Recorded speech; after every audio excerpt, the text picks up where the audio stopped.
Las señales del mercado, los personajes claves del mundo empresarial y todo lo que quieres saber en el ámbito de los negocios. En la 100.1, un espacio para conversar e informarse. Esto es DF en Infinita. 7 de la mañana con 47 minutos, junto a nosotros Sebastián Valdenegro del Diario Financiero. ¿Cómo estás, Seba? Buenos días. ¿Cómo Hola, estás? Seba, ¿cómo estás? ¿Qué tal, Catalina? Aquí contento porque por fin puede llegar a conversar de algo distinto a contribuciones. Distinto contribuciones, Sí. ¿verdad? O sea, Sebastián es como nuestro experto en noticias de contribuciones. Lo hemos tenido en la mañana, en la tarde, pero hoy día venimos a hablar sobre el primer aniversario. Sí. O el primer semiversario, Ajá. la primera semana de La primera Nicolás semana. Grau como ministro de Hacienda Sí. después de la sorpresiva salida, yo creo que para cualquiera que cubra esto, de Mario Marcel la semana pasada, y un Nicolás Grau que, entre otras cosas, ha tenido que ocupar esta semana en tratar de demostrar que sea comunicacionalmente que le queda bien la chaqueta de Hacienda. Po, Claro, ¿no? y la corbata. Y la Recordemos corbata, que porque además ha empezado a usar corbata. Exactamente, una de las grandes novedades fue ver al ministro Grau ahora ocupando corbata, un poquito también a la altura, de cierta manera, de lo que es el Ministerio de Hacienda. Si uno tuviera que resumir esta primera semana del ministro Grau, que recordemos vino sorpresivamente a reemplazar a Mario Marcel en el Ministerio de Hacienda, ha sido el tema del presupuesto, preparar el presupuesto. Prácticamente todas las reuniones que ha sostenido el nuevo ministro esta semana han girado en torno a este tema, que recordemos es el principal tema que heredó de la administración de Mario Marcel. Muestro lo anterior. Por ejemplo, el lunes, después de participar en el comité político junto con el resto de los ministros, partió reuniéndose con la presidenta de la Comisión de Hacienda del Senado, con Jimena Rincón, que también es la presidenta de la Comisión Especial Mixta de Presupuestos, que es donde finalmente, de cierta manera, se cocina Se el arregla presupuesto, todo. se arregla, claro, el presupuesto en su etapa más política en el Congreso. Y ahí principalmente se dedicaron a conversar, por ejemplo, respecto de, obviamente, los pormenores del proyecto, que recordemos tiene que ingresar a trámite a la Cámara de Diputados a más tardar el 30 de septiembre, ya prácticamente de aquí A la a vuelta un de la mes. esquina. A la vuelta de la esquina, eso vamos a pestañear y vamos a estar ya cerca del 30 de septiembre con, Sí. obviamente, el 18 de por medio. Te pensamos 18 de septiembre. Te pensamos, Te 18. pensamos. Y dado que ingresa por la Cámara de Diputados justamente el proyecto, ayer el ministro Grau se juntó con la contraparte, con el presidente de la Comisión de Hacienda de la Cámara, el diputado Boris Barrera del Partido Comunista. Ahí precisamente se juntaron, aparte obviamente para ver el presupuesto, también para ordenar un poco la agenda legislativa, que hay varios proyectos de ley bien relevantes que está tramitando la Comisión de Hacienda que tienen que avanzar antes de que empecemos con esta suerte de pausa de 2 meses para tramitar el presupuesto. Por ejemplo, el tema de la reforma tributaria para las pymes, hay temas de salud, hay temas de subsidios laborales. Así que todo eso hay que, de cierta manera, despejarlo o avanzar de cierta manera rápido para después dedicarnos entre octubre y noviembre al presupuesto. Para quienes nos escuchan esta fría mañana, recordemos que el presupuesto es la principal ley de la República, es la ley que determina lo que se gasta, cómo se gasta, lo que debiera ingresar al sector público todos los años, y la tramitación yo creo que se da en un contexto, obviamente, de un año electoral bien complejo, pero probablemente es mucho más complejo de lo que hemos venido viendo en los últimos cambios de gobierno. Recordemos que el cambio de gobierno del 2021-2022 está marcado por la pandemia, algunos resabios también del estallido, pero en este caso estamos hablando de un contexto bien marcado por tensiones que tienen que ver con lo fiscal.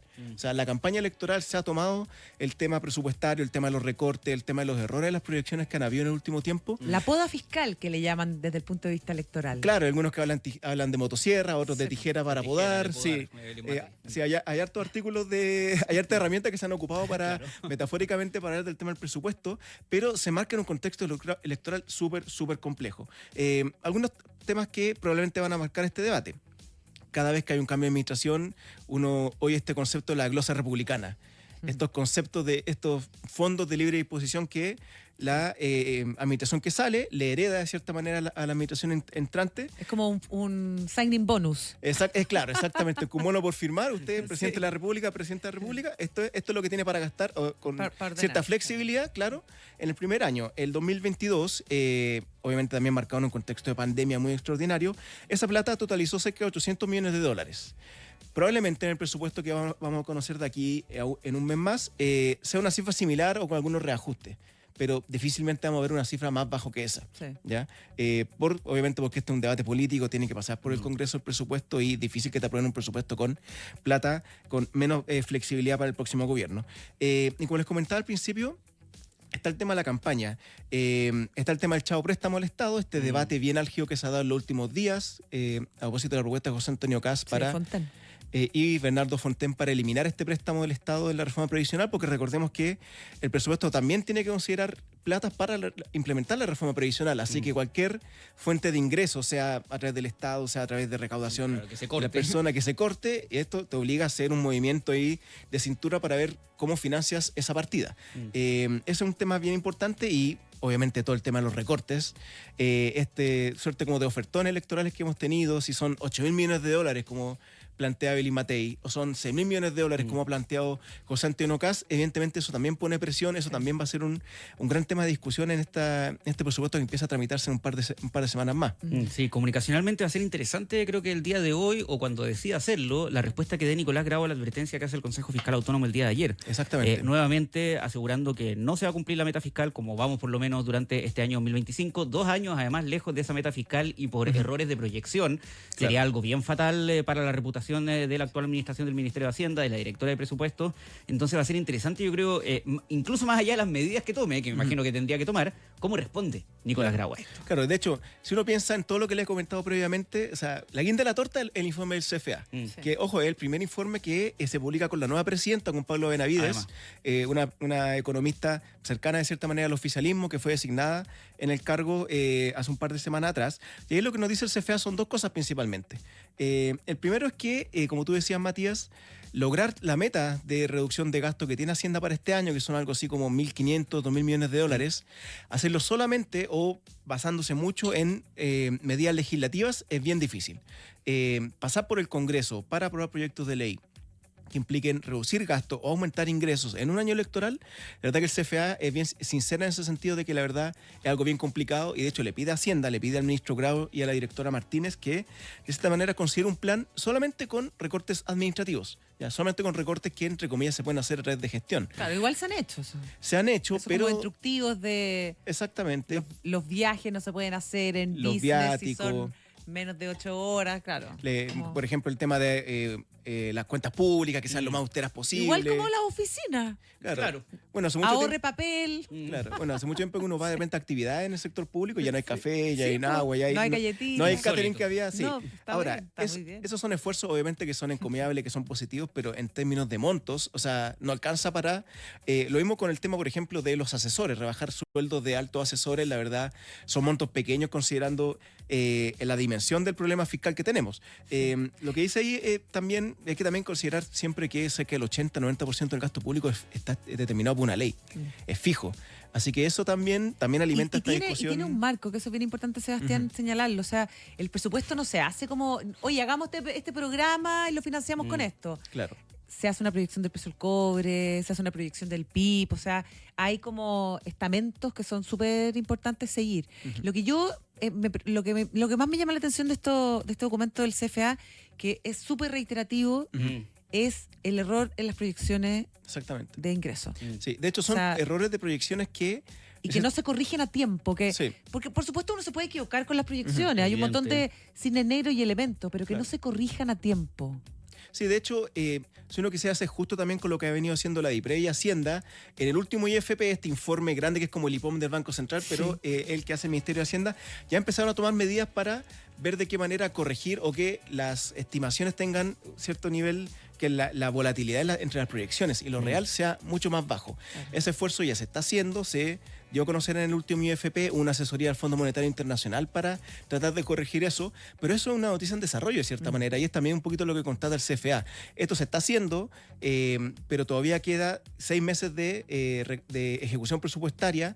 La meta que tiene el gobierno es bien alta. El gobierno quiere que, o proyecta en el actual presupuesto que los ingresos crezcan sobre el 8%, mientras que en lo que va del año han crecido más o menos en torno al 4%.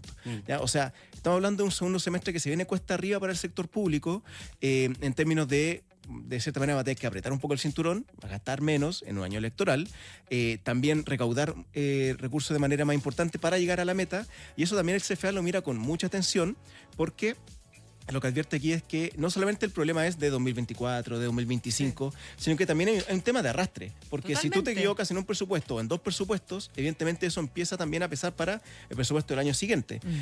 Así que en ese sentido, obviamente, todas las campañas electorales están viendo esto con harta lupa.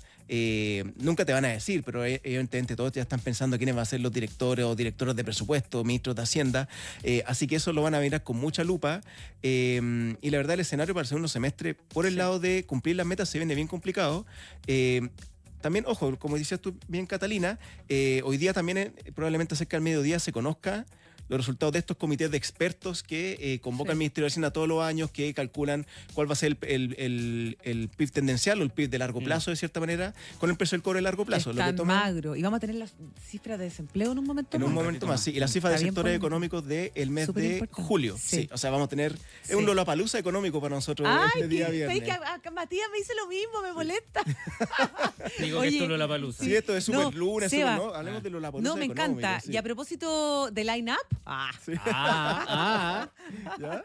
el tema del estrés fiscal permanente que advierte el CFA finalmente igual redunda en un riesgo muy grande para Chile, que es la rebaja de la calificación crediticia, que es algo que se ha mantenido en el último tiempo, pero que siempre es como una mosca en el oído para todos los ministros de Hacienda. Claro, ahora... siempre hay que considerar un poquito de cómo veníamos, porque efectivamente, claro, uno podría pensar que el ajuste fiscal, pensando que estaba Mario Marcel en el Ministerio de Hacienda, una persona que fue director de presupuesto, que fue presidente del Banco Central, se podría haber hecho quizá más rápido o sin los errores que hemos visto en el último tiempo. Sin embargo, hay que pensar de cómo veníamos saliendo de la pandemia. Sí. El déficit que había en la pandemia, déficit estructural sobre el 11% del PIB, que no hemos visto nunca en la historia de nuestro país, sin mediar probablemente alguna crisis mayor como la crisis de los 80. Ni siquiera en la crisis subprime del 2008-2009 tuvimos déficit como los que hubo en la pandemia, el crecimiento del gasto bien fuerte, y todo eso, acomodarlo de cierta manera en un par de años es bien complicado. Así que en ese sentido, uno podría evidentemente discutir que las metas se han ido corrigiendo. De hecho, este gobierno, este presupuesto partió con una meta de déficit del 1,1, ya vamos en 1,6, 1,8, o sea, y viene en un par de semanas más una nueva actualización de cifras fiscales de parte de Hacienda, probablemente ahí también se vuelve a modificar.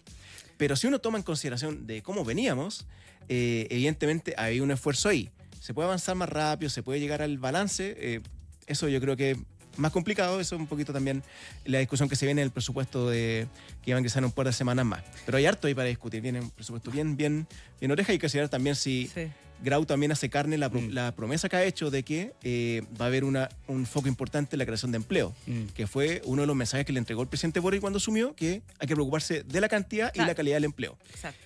Solo 7 días, ¿no? Solo 7 días. Hartas cosas en la cabeza del ministro de Hacienda, Sebastián, Nicolás qué Grau. preparado, me encantó.